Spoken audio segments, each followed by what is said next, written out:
Alors, je voulais dire une chose par rapport à LinkedIn, en fait. Ça fait un peu plus d'un an que j'ai vraiment commencé à m'y mettre et à appliquer une stratégie complète. Donc en un an, j'ai atteint à peu près 10 000 followers.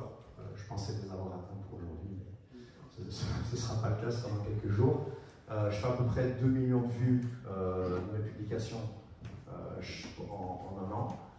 Depuis un an, j'ai été invité dans à peu près 10 podcasts. Donc ça fait de l'exposition médiatique. J'ai aussi eu un article de presse et 100% de mon acquisition client passe par LinkedIn. Tout ça sans dépenser un seul euro. Je vous ai mis quelques captures d'écran, comme ça vous voyez que je ne mens pas. Donc on est à peu près à 9600 aujourd'hui et près de 2 millions de vues sur mes posts. Donc j'aimerais bien un petit peu comprendre qui vous êtes, ce que vous faites. Je vais essayer que ce soit interactif. Si vous avez des questions, vous pouvez aussi y aller. Alors, je vais d'abord comprendre qui vous êtes. Si vous voulez juste peut-être lever la main. Qui serait entrepreneur plutôt en solo ou freelance? Ok. Qui dirige ou travaille dans une TPE, donc une entreprise de moins de 50 personnes? Ok. Qui travaille dans une PME, donc entre 50 et 250 personnes? Ok. Et du coup, est-ce qu'il y a des gens qui travaillent dans des entreprises plus grandes? Ok. Et on peut avoir des conversations privées le samedi matin, par exemple. Qui travaille en B2B? Qui travaille en B2C? Ok, il y a des mezzo, mais ça arrive. Okay. Donc, maintenant on va parler un petit peu de LinkedIn. Juste, on va donner quelques chiffres pour que vous compreniez bien un petit peu l'ampleur du phénomène. Comme ça. Alors, LinkedIn, dans le monde, ça à peu près 900 millions d'utilisateurs. C'est quand même pas mal, hein, quand on sait que Facebook, on est plutôt sur 2,3 milliards, je pense. Donc, on est à la moitié, ce qui est plutôt pas mal, surtout qu'on sait que LinkedIn ne s'adresse pas forcément à tout le monde. En Belgique, il y a 4,2 millions d'utilisateurs. Ce qui est quand même pas mal en termes de taux de pénétration par rapport à la population active, et vous l'admettrez, puisqu'on est 11 millions de Belges, 4,2 millions de comptes sur LinkedIn, ça fait pas mal de monde. J'ai encore des questions à vous poser, alors je veux savoir qui a un compte LinkedIn. Okay. Gardez la main levée. Qui va sur LinkedIn pour recruter? Qui va sur LinkedIn pour trouver des clients? Qui va sur LinkedIn pour trouver un job? Il y a plein de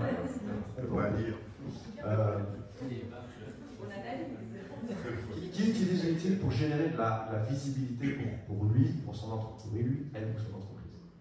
Ok. Qui va sur LinkedIn pour trouver des investisseurs? Des investisseurs. Ok, il y en a quand même. Alors, qui s'est connecté aujourd'hui sur LinkedIn? Presque tout le monde, ça va. Il y a 5 minutes. Qui a liké un post aujourd'hui sur LinkedIn? Pas mal. Mais je pense qu'on est dans une niche quand même. Parce que j'ai des chiffres après le coup. Alors, qui a commenté un post aujourd'hui? Alors, déjà moins, hein, déjà un petit peu moins. Et qui a publié un post aujourd'hui? Quand même. En fait, c'est pas mal parce qu'il y en a quelques-uns qui font partie des 1%. Aujourd'hui, si on regarde un petit peu les chiffres LinkedIn, vous avez à peu près 90% des utilisateurs qui sont complètement passifs, c'est-à-dire qu'ils regardent les contenus des autres. Ça ne veut pas dire qu'ils ne les consomment pas, mais ils ne sont pas du tout actifs. Ils sont vraiment dans de la consommation, comme si, je ne vais pas dire comme si c'était à la télé, mais comme on est sur TikTok. Il y en a 9% qui sont réactifs, c'est-à-dire qu'ils vont liker des posts et qui vont commenter des posts. On a vu qu'il y avait quand même un peu plus que 9% ici. Et il y en a seulement 1% qui publient des posts de manière régulière. Donc ici, on a vu un peu plus de 1%, parce que si c'était 1%, il y en aurait un qui pourrait lever la main. Mais bon, voilà, je pense que le sujet était un petit peu... voilà. Alors, pourquoi c'est intéressant d'aller sur LinkedIn? Parce qu'en fait, c'est un réseau social avec un potentiel de viralité qui est fort. Je vous ai mis un petit schéma qui montre à quel point... Tout le monde voit bien, en fait, où je suis. Voilà, je vais bouger un petit peu de temps, parce que tout le monde peut voir. Qu'en fait, si on regarde le niveau de viralité des réseaux sociaux, il dépend un petit peu, il y a une certaine corrélation avec l'âge de la plateforme, ou avec la dernière grande mise à jour de la plateforme. Et donc on voit qu'en fait, aujourd'hui, Facebook, c'est un réseau qui génère peu de viralité. La viralité, ça veut dire qu'il y a moyen, en publiant un post, de générer énormément de visibilité sans ajouter de l'argent derrière. Instagram, c'est déjà un peu plus facile, mais ça reste quand même difficile. Twitter, c'est quelque chose, ils sont en train de changer un petit peu, ils étaient très bas en termes de viralité, ils sont en train de remonter, de changer leur algorithme. LinkedIn est assez haut quand même, il y a moyen de générer énormément de visibilité sur LinkedIn sans dépenser d'argent. Et là où il y a moyen de faire le plus de viralité aujourd'hui, c'est TikTok. Alors, pourquoi comment ça s'explique? Parce qu'en fait, c'est plus un réseau est jeune, plus il va chercher à créer ce qu'on appelle, ou à générer des créateurs, donc des gens qui vont créer du contenu sur la plateforme. Parce que ce sont ces gens qui vont faire en sorte que les utilisateurs vont rester sur la plateforme à consommer du contenu. Et comme on parle des médias sociaux, ils ont un modèle d'affaires qui vise à vendre de la publicité à des annonceurs. Qu'est-ce que les annonceurs achètent? Une audience. Donc, ils essayent de générer du contenu pour attirer une audience, pour maintenir une audience et pour vendre de la publicité derrière les annonceurs. Ça veut dire qu'en fait, LinkedIn, aujourd'hui, à partir du moment où il y a seulement 1% des utilisateurs qui publient, et que c'est un réseau social avec un potentiel de viralité assez fort, c'est une énorme opportunité pour ceux qui font partie des 1%. Ça vous paraît logique? Oui. Alors, le truc, c'est qu'en fait, la plupart des entreprises aujourd'hui font les mêmes erreurs sur LinkedIn. La première, c'est que souvent, quand on essaye de vendre, ou même quand on essaye de recruter, on va faire de la prospection à froid. Qu'est-ce que ça veut dire? Ça veut dire qu'on va prendre Sales Navigator ou LinkedIn Recruiter, ou même on va utiliser ces crédits gratuits quand on n'a pas de compte payant, et on va envoyer des messages out of the blue à des gens qui ne nous connaissent pas, qu'on ne connaît pas, pour leur proposer des services qui peut-être ne les intéressent pas du tout. Alors, quelqu'un dans la salle pourra en témoigner, moi j'aime bien les gens qui m'envoient des messages qui ne sont pas du tout appropriés parce que je suis pas invincible, parce que derrière je leur dis bah, je peux t'aider si tu veux à faire mieux. Mais ça c'est la première erreur en fait, c'est que souvent en fait on va contacter des gens qui n'ont aucune envie de vous répondre, personne n'a envie d'avoir des messages non sollicités, que ce soit dans sa boîte LinkedIn ou dans sa boîte mail ou dans sa boîte aux lettres. La deuxième erreur, en fait, c'est d'essayer de la publicité. Alors, la publicité LinkedIn, malheureusement, on a un petit problème en Belgique, c'est qu'on a un trop petit marché. Ça veut dire que pour l'algorithme publicitaire de LinkedIn, c'est très difficile de faire en sorte que nos publicités soient rentables. La publicité LinkedIn sur un marché comme la France ou l'Espagne, c'est extrêmement rentable, le retour sur investissement est intéressant, mais sur un marché comme la Belgique, malheureusement, on est trop petit. Il y a trop peu de cibles. Et donc les entreprises belges qui utilisent la publicité sur LinkedIn, elles ont du mal à trouver une rentabilité. Okay. La troisième erreur, c'est une erreur au niveau du contenu. En fait, la plupart des entreprises, elles publient sur leur page LinkedIn du contenu qui n'intéresse pas du tout leur cible. En fait, ils parlent d'eux, de leurs produits, de leurs événements, de leurs services, mais ils ne parlent pas du tout de leur cible. Et en fait, nous, en tant qu'êtres humains, on aime bien qu'on nous parle de nous. Souvenez-vous, la dernière fois que vous avez été dans un dîner, quelle est la personne que vous avez trouvée la plus sympathique autour de la table? C'est celle qui vous a écouté. Et celle qui, finalement, vous a posé des questions et vous a parlé de vous. Et donc, sur LinkedIn, sur les médias sociaux, c'est la même chose. Il faut parler à sa cible d'elle-même. Ok? Clair? Donc vous allez me dire, ok, mais qu'est-ce qu'on fait à la place? C'est pour ça que vous êtes là aujourd'hui. Alors, trois choses. La première chose, c'est de publier du contenu tous les jours.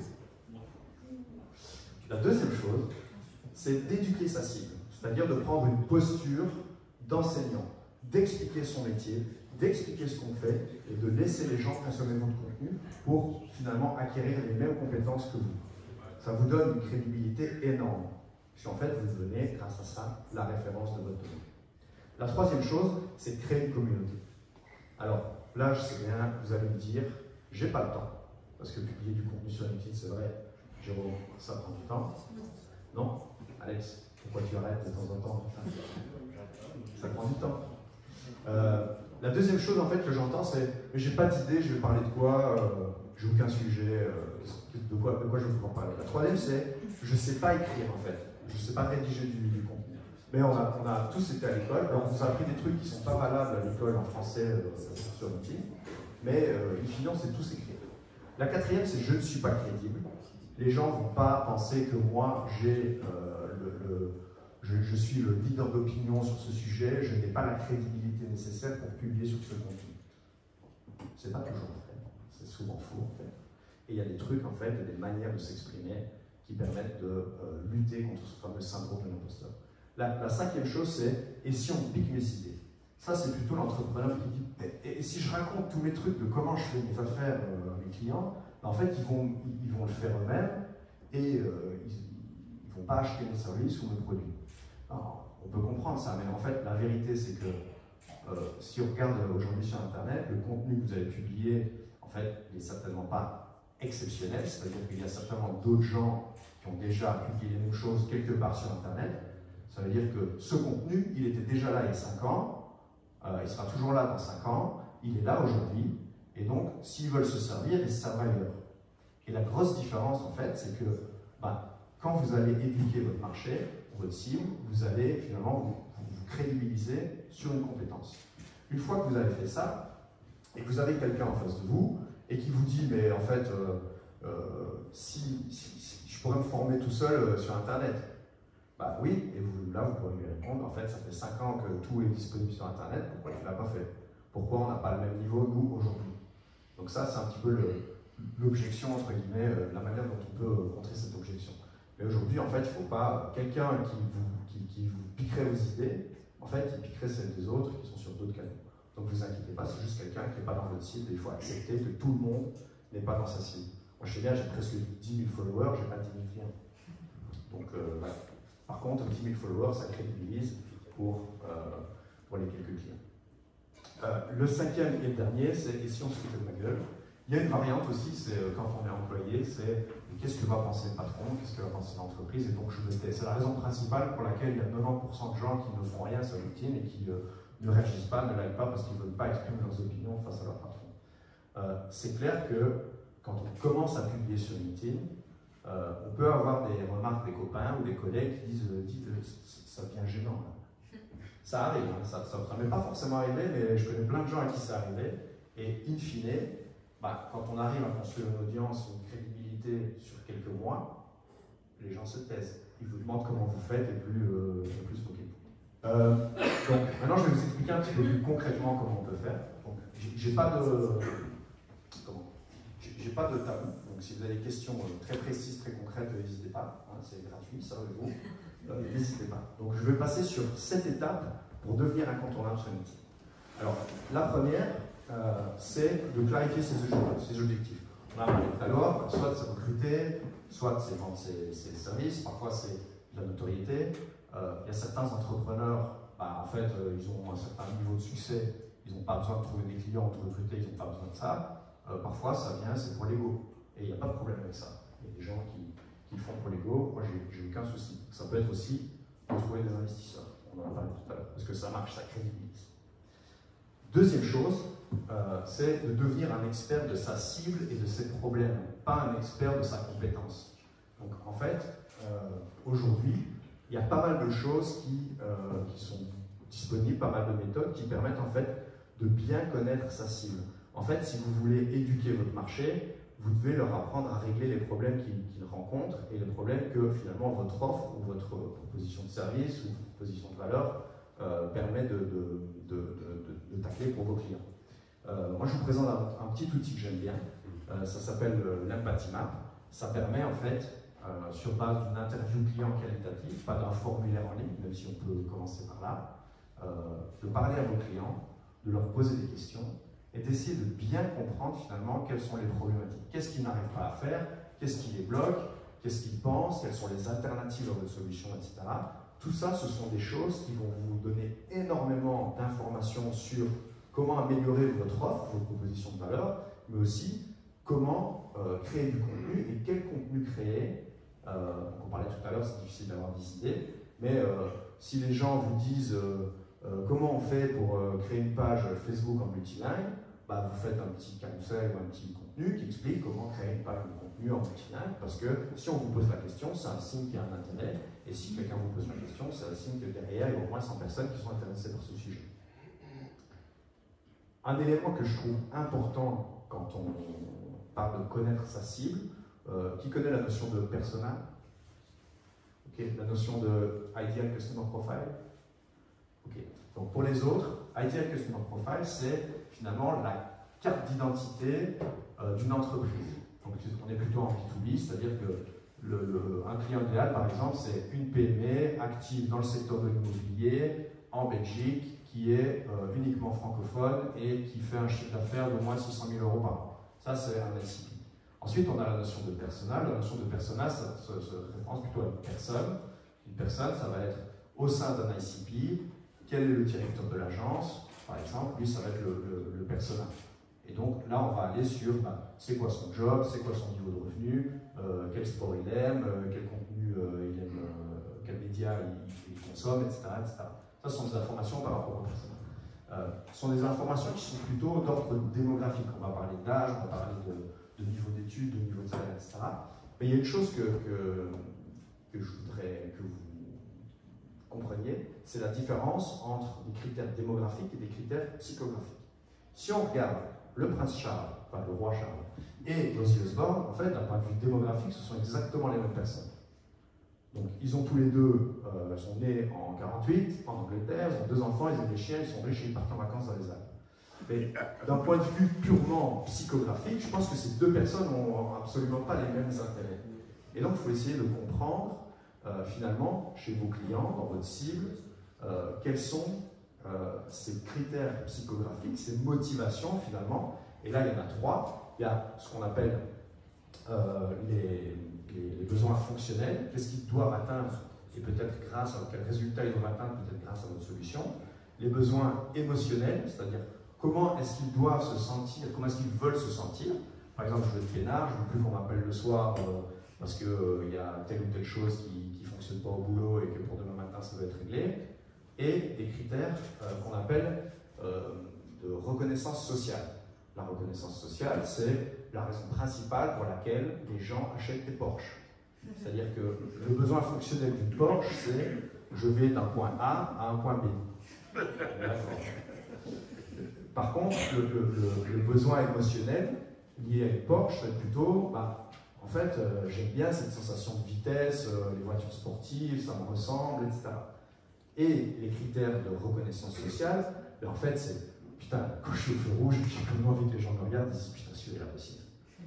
Ça, c'est les critères de motivation que vous allez retrouver chez les gens. Et c'est très intéressant de comprendre ce genre de choses et de comprendre la psychologie humaine parce qu'en marketing, en fait, c'est la base, c'est de comprendre les gens. Un autre petit outil que j'aime bien, et il y a un bouquin qui va avec, ça s'appelle Value Proposition Design, c'est la partie de droite, en fait, qui est intéressante. C'est ce qu'on appelle un Customer Profile. Et donc là, il y a 3 parties. La première, à droite, c'est ce qu'on appelle les jobs to be done, c'est-à-dire c'est plutôt les besoins fonctionnels, qu'est-ce que la personne doit accomplir concrètement. Ensuite, vous avez ici en bas ce qu'on appelle les pains, donc c'est quelles sont les problématiques rencontrées par cette personne lorsqu'il essaye d'atteindre ses objectifs.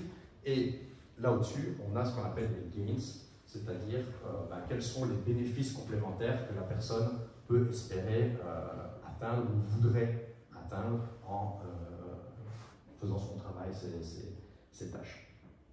Ok? Pas de questions? Vous entendez bien? Ok. La troisième étape, c'est de définir ce que je vais appeler votre marque personnelle.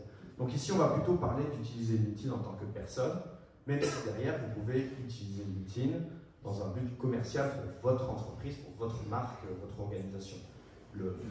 La vérité, on en parlera un petit peu après, c'est que LinkedIn pousse beaucoup plus la visibilité des publications des personnes que celle des pages entreprises. Okay. Alors, la première chose, en fait, c'est d'arriver à définir ce qu'on appelle un branding, une marque qui va vous différencier. C'est-à-dire que, par exemple, pour différencier une marque d'une autre, on va utiliser par exemple une identité visuelle, donc un logo, des couleurs, une charte graphique, etc. Donc souvent, on confond le branding avec l'identité visuelle, mais il y a d'autres choses. Il y a aussi des valeurs, par exemple, et dans le monde d'aujourd'hui, aujourd'hui, c'est quelque chose de beaucoup plus important qu'avant. C'est-à-dire quand on regarde les jeunes générations, ils achètent parfois des entreprises parce que, on parle de RSE aujourd'hui, des choses obligatoires, mais parce qu'elles défendent certaines valeurs écologiques, environnementales, etc. Ce sont des choses qui sont importantes dans un positionnement, dans un produit. Mais il y a aussi toute une histoire de personnalité quand on parle de marque personnelle. Et là, il y a un petit outil que je trouve intéressant, qui ici est appliqué sur des marques que vous connaissez, mais on peut finalement appliquer à soi-même.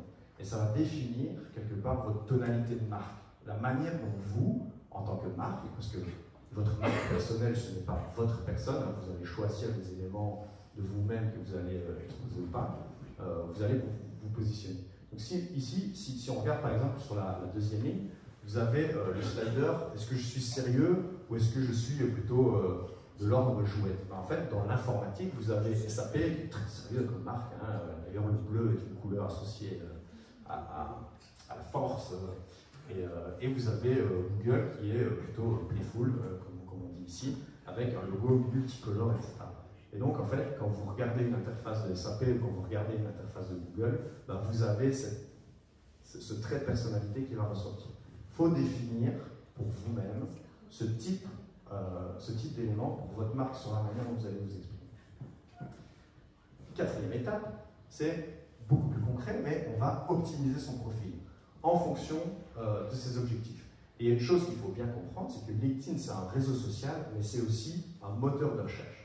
Et donc, il y a une notion d'optimisation de son profil par rapport aux mots-clés qui pourraient être recherchés par des gens qui cherchent, par exemple, un consultant HubSpot. Bah, si vous mettez consultant HubSpot dans votre titre, dans vos expériences, etc., bah, forcément, quand la personne va chercher consultant HubSpot, elle va vous lister beaucoup plus, enfin, LinkedIn va vous lister beaucoup plus facilement. Donc, il faut vraiment l'optimiser pour être trouvé. Et là, il y a vraiment des choses très concrètes dans tous les champs. Vous pouvez essayer de placer vos mots-clés. C'est un peu comme du SEO. Alors, sur LinkedIn, votre profil, en fait, c'est un petit peu comme votre site web sur Internet. Et donc, il faut qu'il soit complet. C'est-à-dire que toutes les informations que les gens recherchent à propos de vous puissent s'y trouver. Donc, il y a plusieurs éléments qui sont assez intéressants. Donc ici, j'ai pris le mien comme exemple, parce que c'est mieux. Donc, la première chose, c'est que on va mettre une photo de profil où on va voir très clairement votre visage et où on va essayer de mettre à peu près 60% de la surface de l'image où on voit votre visage. Deuxième élément, au-dessus, encore une image, en fait, c'est ce qu'on appelle la bannière, où là, on va essayer de mettre votre proposition de valeur. C'est-à-dire, qu'est-ce que vous avez à offrir à votre cible. Ensuite, vous avez votre don. Bon, ça, après, vous ne le changez pas. Il y a ensuite un champ qui s'appelle le titre, et où là, vous pouvez mettre énormément de mots-clés et mettre un petit peu votre promesse. Qu'est-ce que vous promettez, vous, à vous suivre, à travailler avec vous, etc. Qu'est-ce que vous allez pouvoir offrir à vos clients. Ensuite, quand on est en mode créateur, donc c'est une option sur le profil, ce n'est pas obligatoire, mais vous avez le choix, comme sur les pages entreprises, de définir des sujets de prédilection. On ne les voit peut-être pas très bien ici, mais moi par exemple, j'ai marketing, réseaux sociaux, LinkedIn, qui sont les sujets desquels je parle. Et c'est important parce que quand vous allez plus tard publier des posts, vous allez utiliser ces sujets-là, et vous allez utiliser ces hashtags, et pour l'algorithme de LinkedIn, c'est cohérent que vous parliez de marketing, puisque vous avez déclaré que vous parliez de marketing. Il y a une section qu'on oublie très souvent, c'est la section Ma sélection. Cette section, elle est super intéressante parce qu'elle vous permet de mettre des liens, des images, des posts que vous avez publiés en avant, etc. C'est assez facile à administrer normalement. Et moi, je conseille toujours de l'utiliser comme un peu comme vous auriez sur un site web, des landing pages ou des liens, des call to action vers vos offres. Donc moi, j'ai mis en fait des liens vers mes offres principales sur mon profil. Les gens n'ont qu'à cliquer. Ouais. Ma sélection, en fait, c'est une sorte de vitrine. C'est une sorte de vitrine, ouais. On peut mettre pas mal de choses, donc vidéo, images, lien plus image. On pourrait mettre un PDF. Mais ça n'a rien à voir avec activité. L'activité, c'est l'activité, c'est-à-dire c'est qu'est-ce que vous allez liker, commenter et qu'est-ce que vous allez publier. Et ça, vous n'avez pas vraiment le contrôle dessus. Mais ici, vous avez 100% du contrôle. Je ne trouve pas ma sélection. Parce qu'en fait, par défaut, elle n'est pas sur le profil. Ah. Donc il faut aller dans modifier mon profil et ajouter un élément. Il y a plein de sections en fait, qui sont disponibles, comme projet par exemple, qui est fait par défaut pas dessus, qui n'a pas beaucoup d'intérêt entre nous, si ce n'est que de remettre des mots-clés intéressants. Donc ça c'est une section qu'il faut activer effectivement, vous avez dans l'édition de profil et il faut l'ajouter. Ensuite, la dernière chose c'est la description. La description c'est en fait quelque part le petit texte que souvent on met, bon, avant LinkedIn pour tout le monde c'était une bibliothèque de CV. On allait créer son profil quand on cherchait un job et donc on mettait à jour. Et là, c'était un peu la lettre de motivation. Moi, ce que j'adore, c'est quand je vois encore des gens qui parlent d'eux à la troisième personne. Il y en a dans la salle, j'en suis sûr. En fait, ici, c'est l'endroit idéal pour parler des problèmes de votre cible à votre cible. Pour lui montrer finalement que vous êtes entré en empathie avec elle et que vous la comprenez.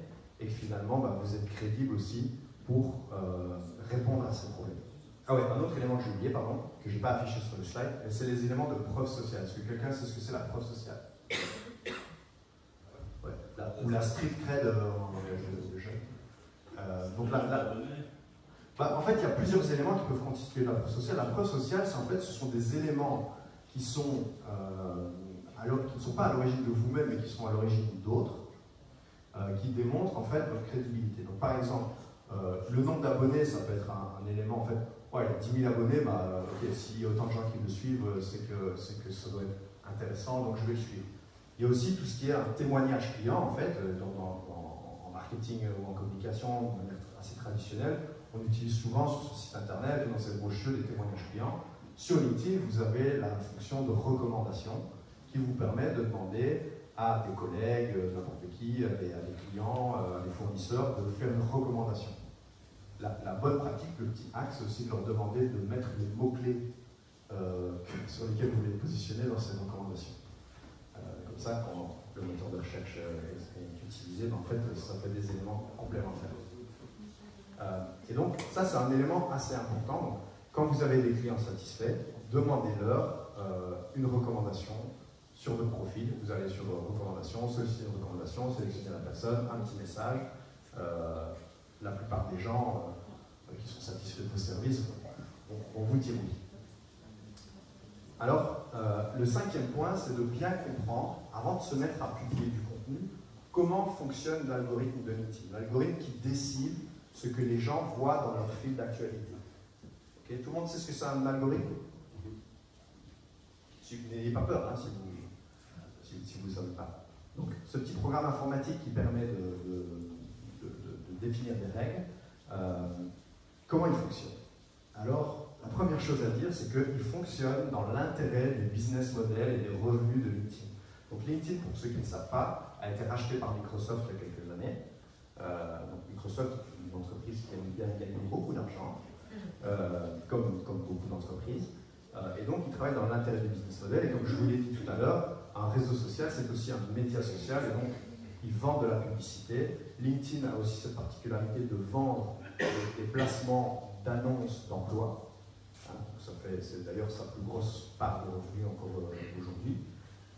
Et donc ça, il faut bien l'avoir en tête. C'est pour ça que, par exemple, les pages entreprises, la portée des publications est 8 à 10 fois moins importante, parce qu'en fait, LinkedIn veut que les entreprises payent de la publicité, alors qu'il sait que les particuliers, que nous sommes tous aussi, ne vont jamais, ou probablement pas, payer pour exposer un peu plus leur publication. Alors, si vous regardez votre fil d'actualité aujourd'hui, vous allez voir qu'à peu près 75% des publications, elles viennent d'un profil LinkedIn, d'une personne. Vous allez avoir 20% qui sont des publicités ou des posts de pages sponsorisés. C'est un petit boost, hein, comme ceux qui font la publicité Facebook, ça, il existe cette fonctionnalité sur Facebook. Et 5% seulement sont des publications de pages. Si on regarde au niveau des types de posts, ce qui se voit le plus, ce sont les posts avec une image et du texte. Ensuite, ce sont les posts carousel qui apparaissent assez souvent. Ça sont les stats de 2022. Alors, qu'est-ce qui se passe quand on publie un post? Alors, de nouveau, 3 choses. La première, en fait, c'est l'algorithme va qualifier votre post. C'est-à-dire qu'il va définir, il va le classer dans une de ces 3 catégories. La catégorie numéro 1, c'est spam. C'est celle où on ne veut pas être. Hein. C'est comme quand on envoie un email, on ne veut pas être dans les spams. La deuxième catégorie, c'est ce qu'il va appeler low quality. C'est mieux, mais Pas top. Et la troisième, c'est celle qu'il appelle clear.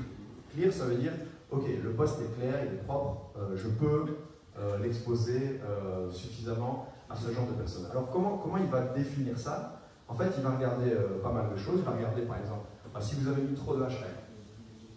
Donc moi, le conseil, c'est entre 3 et 5 hashtags.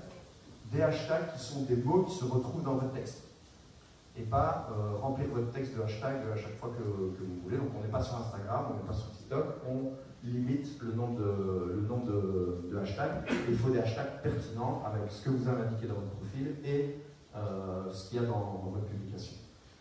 Si vous avez tagué ou mentionné 15 personnes, là vous pouvez être sûr qu'ils vont vous mettre en spam. Parce que personne n'a envie d'être tagué sur des posts. Souvenez-vous, il y a une époque sur Facebook, il y a une dizaine d'années, la majorité de notifications qu'on avait, c'était Samuel, que vous avez identifié sur une photo. Merci Samuel, je n'avais pas envie que mes copains et mes parents voient cette photo. Deuxième phase, en fait, une fois que le post il est. Ouais. Par rapport à la qualification du post et le nombre de tags, est-ce que tu dis qu'il ne faut pas en taguer 15, mais c'est quand même intéressant d'en taguer quelques-uns? Alors, moi, ce que je conseille, alors si vous taguez Bernard Arnault, par exemple, ne le taguez pas. Parce que, en fait, LinkedIn va regarder si les personnes qui sont mentionnées dans le post interagissent ou pas. Donc, en fait, des fois, j'ai des posts où je mentionne quelqu'un et je vois bien que ça stagne un peu, et quand la personne a réagi avec un like ou un commentaire, alors ça part. Pas la même chose, c'est tout à fait. Ouais. Donc ça, c'est quelque chose. Arrange, si vous citez une personne accessible, citez-la avant, prévenez-la avant. C'est la même chose avec les pages. Prévenez les gens, je vais faire un post à tel moment, est-ce que je peux te citer et est-ce que tu réagiras s'il te plaît? Si tu ne réagis pas, je te citerai. Ouais. Dans le cadre d'une page entreprise, imaginons que je mette mon produit à vendre et j'ai envie de citer tous les fournisseurs que j'ai pour réaliser ce produit. Au lieu de les mettre dans le post, parfois on voit que c'est écrit en commentaire, c'est l'entreprise qui recommande elle-même son post en disant j'ai travaillé avec X, Y et machin truc. Est-ce qu'on a le même effet au niveau de l'algorithme? Non, c'est pas le même effet. Par contre, il y a quand même un petit truc à savoir, c'est que si on est le premier à commenter son propre post, alors on a un frein par rapport à la viralité. Okay. Parce que en fait, je ne dis pas dans les slides, mais il y a des mauvaises pratiques dans l'écriture d'un post, comme par exemple mettre un lien vers une vidéo YouTube, vers un autre site web, etc. dans votre post. En fait, LinkedIn, il n'aime pas. Pourquoi? Parce que le but du jeu pour lui, c'est que les gens restent sur la plateforme, consomment du contenu sur la plateforme. Si vous mettez un lien qui part, en fait, il n'est pas content, parce que c'est comme si Nikos disait maintenant elle est sur France 2. Donc il n'a pas vraiment envie. Donc ça c'est. Donc, perso, ce que je fais, quand je veux mettre un lien, je le mets en commentaire, mais j'utilise ma page pour commenter mon post de mon profil. Comme ça, c'est pas la même entité, entre guillemets, qui le fait. Ici, je vais repartager le lien de cette soirée, donc la galerie de B19 de cette soirée, sur ma page et sur la page B19 et sur la page de François, mais ça fonctionne, ça. Donc le repartage, tu veux dire? Ben oui, donc moi je vais mettre le lien de notre galerie dans des posts. Alors, je ne dis pas qu'il ne faut jamais le faire, de publier. Donc en fait, on verra après, il y a trois types de publications. Il y a des publications pour obtenir de la visibilité, il y a des publications pour générer finalement de la crédibilité pour vous-même, et il y a des posts pour générer de la conversion, c'est-à-dire pour générer des leads, pour générer des prises de contact, etc. Évidemment, on aime bien mettre les prises de contact sur son site web avec un formulaire, etc. Donc, je ne dis pas qu'il ne faut pas le faire, je dis juste que soyez conscient que quand vous faites ça, vous aurez moins de portée. D'accord? Donc ici, moi perso, ce que je ferais, c'est que je ferais en fait sur les pages d'entreprise, un type de post qui fonctionne bien, c'est les galeries photos. Surtout où on voit des gens, etc. Parce que soit on les mentionne sur les photos, soit du coup ils aiment bien, ils réagissent, ils interagissent, etc. Du coup le post a pas mal de portée. Peut-être que la dernière photo que tu uploads, en fait, c'est peut-être un visuel qui dit vous en voulez plus, rendez-vous sur notre site web, le lien est en commentaire. Ah mais c'est ce que je fais. Ouais. Ah bah si c'est en commentaire. Alors et si tu cliques sur la photo, t'envoies sur le lien du... Non, ça c'est pas possible. Ah non, c'est ça. Mais comme ça, en fait, les gens, quand ils voient une galerie photo, ils cliquent sur la première image, et puis c'est un espèce de slideshow, quoi. Et donc si sur la dernière image, ils disent, il y a plus de photos sur notre site, bah, peut-être qu'ils Ils verront plus facilement le lien que s'il est dans le post caché. Voilà. C'est juste, mais c'est des tests à faire. Hein. Parfois ça fonctionne, parfois ça ne fonctionne pas. Moi je le ferai comme ça. Ok. Ouais. Par rapport à la qualification du post, j'avais lu un article comme quoi c'était utile de liker son statut ou de commenter son statut, mais d'attendre un certain temps. Tu veux dire liker son propre post? Ouais. Bah moi, en fait les études, la dernière étude Just Connecting qui date du mois d'octobre, elle dit que ça a zéro impact, ni plus ni moins. Moi, je trouve C'est ça que. vous dites qu'il faut le faire, excusez-moi, par la page. Par la page Ouais, on peut faire en sorte que la page elle like le post. Un commentaire en fait a plus de poids qu'une republication ou un repartage par exemple. Donc, ce que je vois beaucoup dans des entreprises, dans des groupes d'entreprises par exemple, il y a la maison mère qui publie un truc et puis du coup il y a toutes les filiales qui republient. En fait ça sert à rien. Ça n'apporte pas plus de visibilité au post. Ce qui peut apporter plus de visibilité au post, c'est si les pages viennent commenter en tant que page, parce que ça c'est une nouvelle fonctionnalité depuis quelques mois. Ça c'est quelque chose que je recommande. Et effectivement, les études sur l'algorithme disent qu'il vaut mieux ne pas être le premier, mais je l'ai déjà dit, à commenter son propre post. Ensuite, une fois que le post est qualifié par l'algorithme, il va y avoir une première phase de test. En fait, la phase de test, elle va durer quoi? 20 minutes, entre 20 minutes et 2 heures. Qu'est-ce qui va se passer? En fait, ça dépend de la taille de votre réseau, donc de vos connexions directes. Donc, c'est-à-dire le nombre de personnes qui vous suivent ou le nombre de personnes avec qui vous êtes connectés, en fonction que vous êtes en mode créateur activé ou pas. Là, en fait, l'algorithme, qu'est-ce qu'il va faire? Il va montrer à un maximum de 10% de votre audience votre post. Et il va mesurer le taux d'engagement. C'est-à-dire, est-ce que les gens commentent, est-ce qu'ils like, est-ce qu'ils lisent le post? Parce que bon, peut-être ils le voient passer dans leur fil, mais ils ne cliquent pas sur le voir plus. Même s'ils cliquent sur le voir plus, ils ne lisent pas tout le post, etc. Donc en fait, il va mesurer toute une série de paramètres qu'on va voir après, je vais vous les lister, qui lui permettent de mesurer un certain taux d'engagement. Si le taux d'engagement est trop faible, il va s'arrêter là. Si le taux d'engagement est bon, il va passer à la phase 3, que j'appelle les boucles d'engagement. C'est-à-dire qu'il va montrer une première audience sur le poste, va mesurer le taux d'engagement. Une fois qu'il a mesuré le taux d'engagement sur ce premier cercle, je dirais, il va décider de montrer au suivant, d'élargir un petit peu.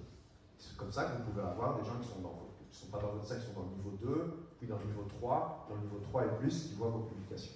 Et donc, quand vous arrivez à maintenir le niveau d'engagement dans des audiences plus éloignées de vous, et ben c'est comme ça que vous pouvez faire des posts viraux. Yes.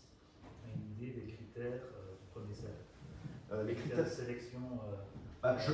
Alors, c'est juste une idée basée sur de l'expérimentation. D'abord, c'est le fait que les gens soient connectés ou pas au moment où vous publiez le post. La deuxième chose, c'est en fait les habitudes de la personne et par rapport au sujet ou au format de post. Donc, il y a des personnes qui vont liker, commenter ou ne consommer que des carousels ou que des vidéos. Ben, en fait, il va essayer de savoir si cette vidéo est intéressante et donc va la montrer à des gens qui sont dans votre cercle et qui ont l'habitude de consommer des vidéos. Il y a aussi la notion de sujet, donc de hashtag. Si la personne, elle suit un hashtag, vous utilisez le hashtag communication, et que la personne, elle s'est abonnée pour voir dans son feed des hashtags, si vous êtes dans son cercle et que c'est un post avec le même hashtag, forcément, il va essayer de lui montrer si elle est connectée. Et donc, pour moi, ce sont des éléments comme ça. Et donc, il va essayer quand même de segmenter automatiquement l'audience à laquelle il va montrer, mais forcément, toujours dépendant du fait que les gens soient connectés ou pas. Oui. Fabien, je suis je fais un peu à l'envers. J'ai fait des témoignages. Je suis plutôt dans un groupe qui a plus ou moins 30 000 personnes. Je suis thérapeute à la base, donc. Et là, quand je mets quelque chose, j'ai entre 100 et 300 likes, j'ai beaucoup de commentaires. Maintenant, les gens qui viennent, j'avais commencé, je crois, il y a 2 ans. Tu parles d'un groupe LinkedIn? Un groupe LinkedIn privé. Quand j'ai commencé, j'étais à 200, là je suis à plus de 2000. Mais question, toutes ces personnes qui viennent, quand je mets un post sur LinkedIn sans le groupe, j'ai rien. Ouais, parce qu'en fait, alors, je ne suis pas un grand fan des groupes sur LinkedIn, mais c'est pas pour ça que ça ne peut pas marcher pour certains. En fait, ce qui est intéressant dans le groupe, c'est que quand on publie dedans, il y a une partie des membres du groupe qui ont une notification. Ce qui explique que quand ils voient, quand tu publies, eux, ils ont un petit... Mais dire dans la communauté, quand je mets sur LinkedIn du groupe, ne reçoit pas de notification, Non, ne ça reçoit pas dans ce groupe-là. En fait, on peut s'abonner sur un profil. Donc, si vous êtes en mode créateur, vous pouvez, vous aurez une petite cloche en haut de votre profil qui s'affiche. Et si les gens cliquent dessus, ils activent la cloche et là, ils reçoivent une notification quand vous publiez. C'est pour ça, quand on crée du contenu, qu'on a une certaine audience, en fait, c'est intéressant de pousser à un moment donné les gens à dire abonnez-vous. Comme ça, ils ont la notification. C'est pas toujours immédiat, mais ils ont la notification et dès que vous avez un post, ils peuvent venir s'engager dessus. Donc, oui, il y a une certaine. Je suis parti sur un groupe parce que comme ça ne portait pas. Et là, j'ai trouvé tout de suite mon audience, tous les gens qui étaient intéressés à la santé, bien-être, etc. Ouais. Bah, si ça marche. Oui, non, ça marche vraiment bien. Mais j'aimerais bien avoir la même chose ou de réaliser la même chose. Bah, ça dépend de pas mal de paramètres. Ça dépend est-ce que ton audience est là quand tu publies?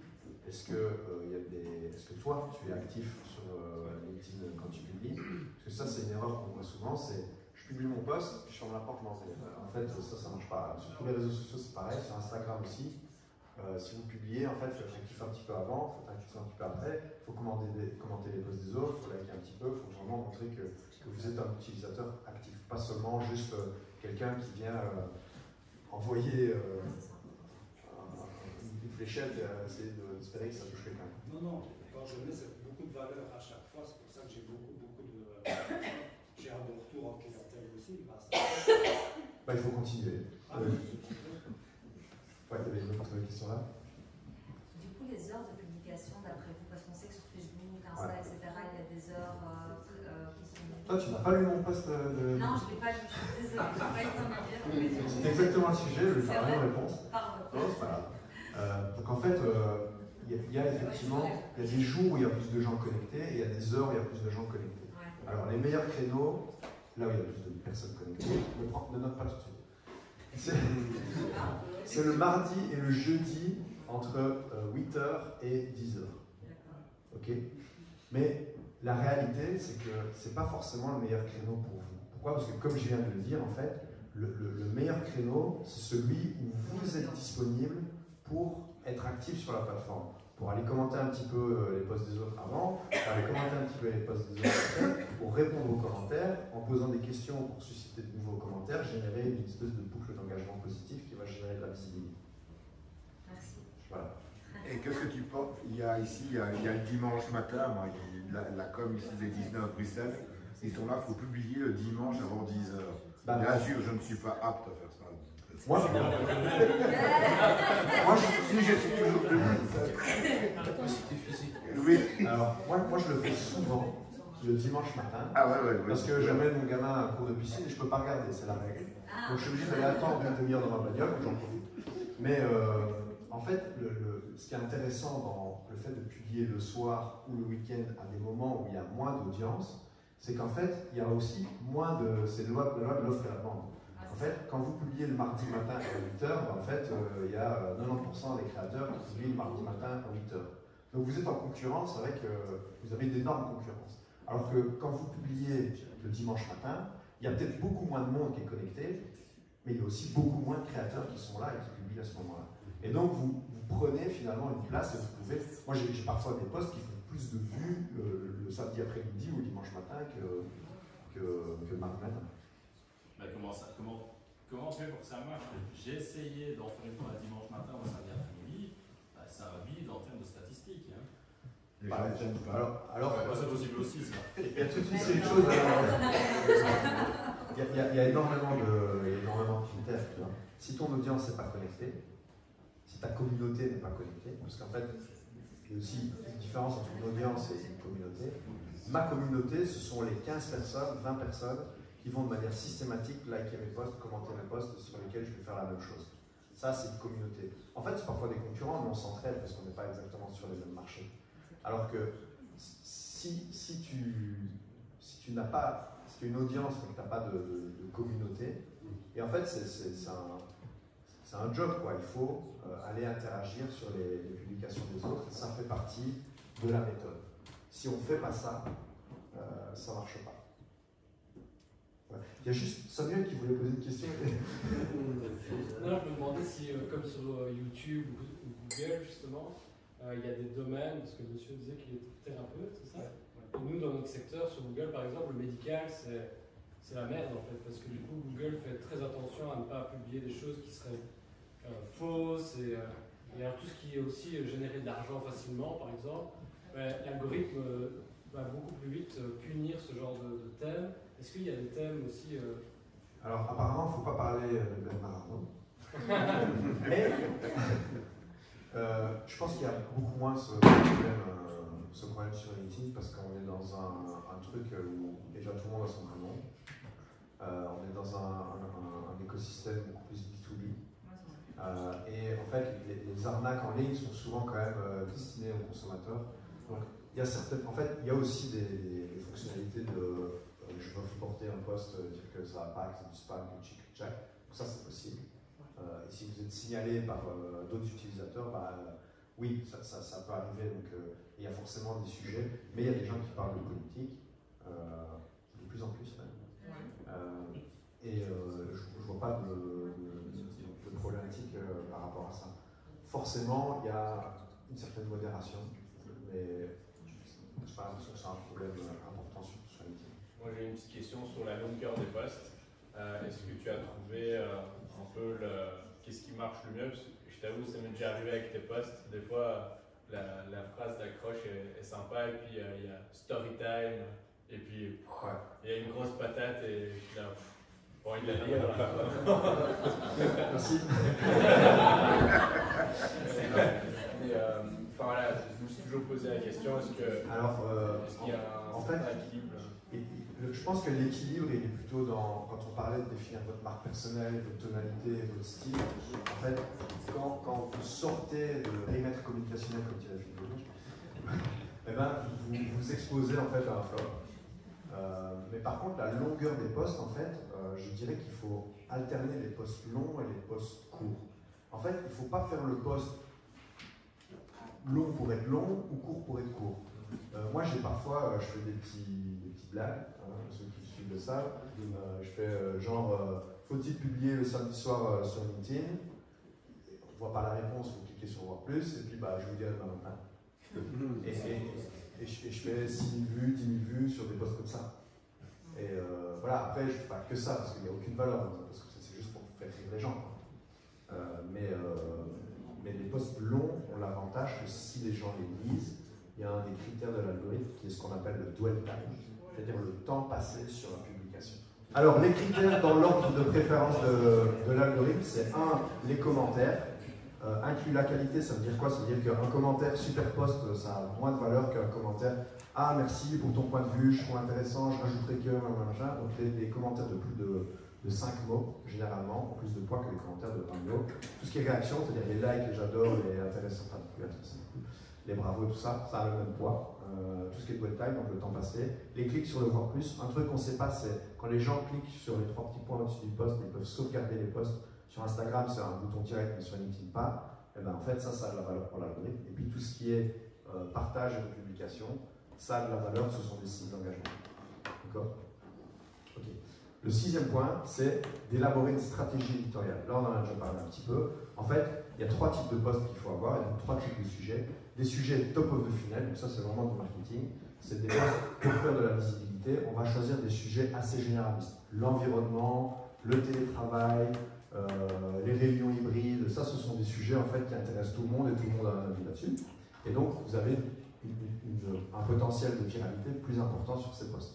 Mais ça ne veut pas dire qu'ils s'adressent forcément à votre audience. C'est pour ça qu'il faut des posts middle of the funnel, au fond, qui eux vont vous permettre de qualifier votre audience. Donc ce sont des posts qui vont parler de votre expertise, par exemple. Moi je vais parler de marketing.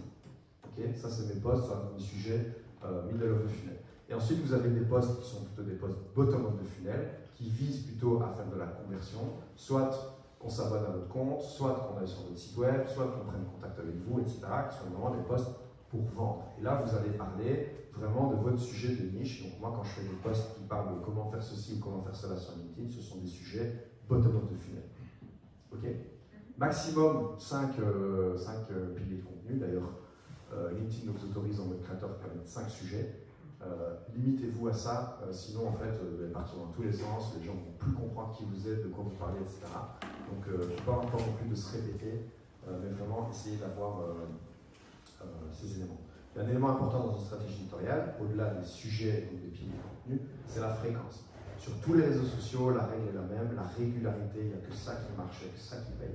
Donc publiez tous les jours si vous pouvez, mais une fois par semaine, toutes les semaines pendant un an, c'est toujours mieux que 10 fois une semaine, et puis plus rien pendant 3 mois, et puis 3 fois la semaine suivante. Donc gardez vos cartouches, éparpillez vos cartouches en fonction de vos capacités, mais gardez une régularité. Et la troisième chose, c'est d'utiliser des formats appropriés qui vous ressemblent, dans lesquels vous êtes à l'aise, et qui vous permettent aussi, avec votre style, on en a parlé au début, de vous différencier. Ok, le dernier point, le 7e, c'est de socialiser. Alors dessus, il y a une image qui va plaire à Greg. En fait, je vous propose un concept, ça s'appelle le softbound. Le softbound, c'est quoi en fait? Qui aime bien prospecter ici, qui aime bien envoyer des messages aux gens? Il y en a deux quand même. Et vous aimez bien quand les gens ne vous répondent pas? Mais non, mais il en faut. Donc ça, en marketing, c'est ce qu'on appelle une stratégie outbound. C'est je vais chercher le chaland.